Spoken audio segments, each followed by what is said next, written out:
नवरात्रीचा 7वा दिवस आणि देवीचं 7वं रूप देवी कालरात्री। असुरांनी, राक्षसांनी आणि दुष्ट शक्तींनी पृथ्वीवर प्रचंड अत्याचार सुरू केले। देवताही त्या भीतीने त्रस्त झाल्या। तेव्हा आद्यशक्तीने आपल्या शरीरातील तेजातून एक उग्र रूप निर्माण केलं। हेच रूप म्हणजे देवी कालरात्री। देवी कालरात्रीचं हे रूप आपल्याला शिकवतं की भीती, अज्ञान आणि नकारात्मकता कितीही मोठी असली तरी प्रकाश आणि शक्तीने त्याचा नाश होऊ शकतो। त्यामुळे ही विश्वासरूपी ज्योत आपल्याला आपल्या मनात कायम तेवत ठेवणं गरजेचं असतं। याच विश्वासाला जाग करणारा आजचा आपला संकल्प आहे, मी आज अविवेक, आळस, अहंकार आणि अज्ञान रूपी राक्षसांना भस्म करणार आहे। त्यासाठी ऊर्जा वाक्य आहे, मी उत्साही आहे, माझी सतसत विवेक बुद्धी जागृत आहे, मी शिक्षणाच्या प्रवाहात आहे आणि मी नम्र आहे। ऊर्जा कृती म्हणून आज तुम्हाला आठवायचंय कोणकोणत्या वेळी आपला स्वतःच्या भावनांवरचा ताबा सुटला आणि आपण अविवेकी वागलो आहोत आणि ते लिहून काढायचंय। आणि पुढच्या वेळी अशी घटना पुन्हा घडली तर मी काय वेगळं वागेन का, तर ते कसं वेगळं असेल त्याचा एक कल्पना विस्तार लिहायचाय आणि ते स्पष्ट चित्र स्वतःच्या वागण्यासकट डोळ्यासमोर जास्तीत जास्त वेळ उभं करायचंय, म्हणजे तुमच्या मनाची तसं वागण्याची क्षमता वाढते। आता ऊर्जा ध्यानाला सुरुवात करू। शांत जागा निवडा, डोळे मिटून श्वासावर लक्ष केंद्रित करा।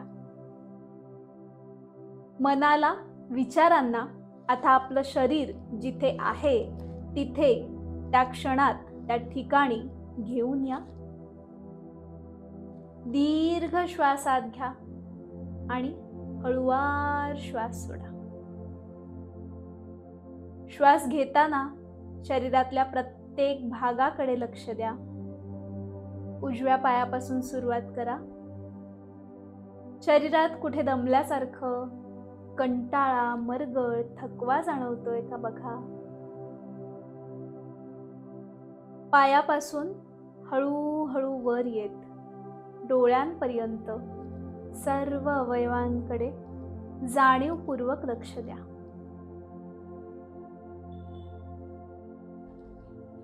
ज्या काही संवेदना जाणवत असतील त्या पहा।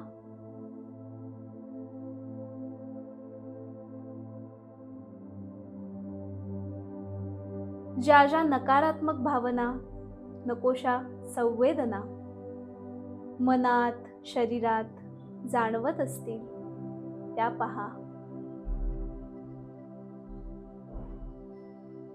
आता हळूहळू त्या सर्व भावना, संवेदना, नकारात्मक ऊर्जा या शरीरातून धुराप्रमाणे बाहेर निघत आहेत, त्यांना बाहेर पडू द्या आणि तुमच्या समोर त्या काळ्या सावल्यांच्या आकृतीत उभ्या आहेत।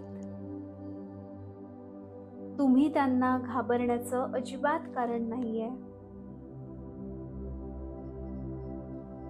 त्यांना सांगा, तू माझ्या शरीरात ठाण मांडून बसला होतास, पण आता मी तुला माझ्या शरीरातून बाहेर काढलं आहे, माझ्या मनातून देखील बाहेर काढलं आहे। तुझं माझ्यावर नियंत्रण नाही, मी स्वतःवर नियंत्रण ठेवू शकते। माझं मन हे केवळ माझ्याच ताब्यात आहे।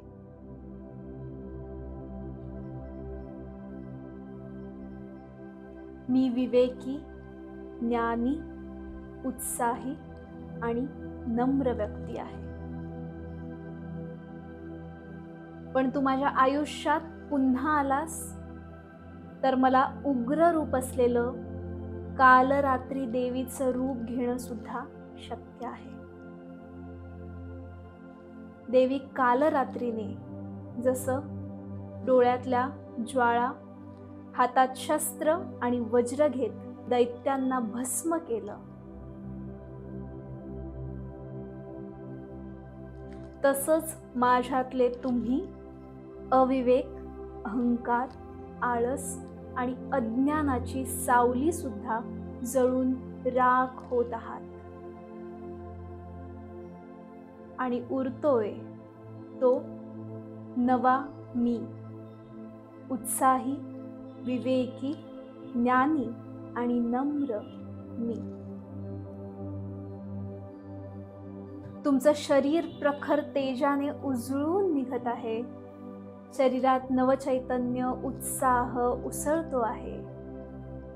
ओम देवी कालरात्रे नमः.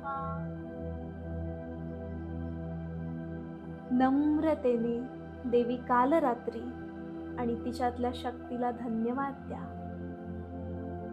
स्वतःला धन्यवाद द्या, कारण तुमच्यातल्या असुरांना तुम्ही भस्म केलं आहे. आता सावकाश हात जवळ घे, एकमेकांवर ठेवत त्यांचं घर्षण होऊ द्या. ते हात डोळ्यावर, चेहऱ्यावर, शरीरावर ठेवा आणि हळूवार डोळे उघडा. अभिनंदन. आजचं 7व्या दिवशीचं ध्यान सुद्धा तुम्ही पूर्ण केलं आहात. व्हिडिओ आवडला असेल तर लाईक करून तुमचा अनुभव कमेंटमध्ये नक्की कळवा. पुन्हा भेटूच उद्या देवी महागौरीच्या ऊर्जेसोबत. तोपर्यंत मी चिन्मयी तुमचा निरोप घेते. काळजी घ्या. धन्यवाद.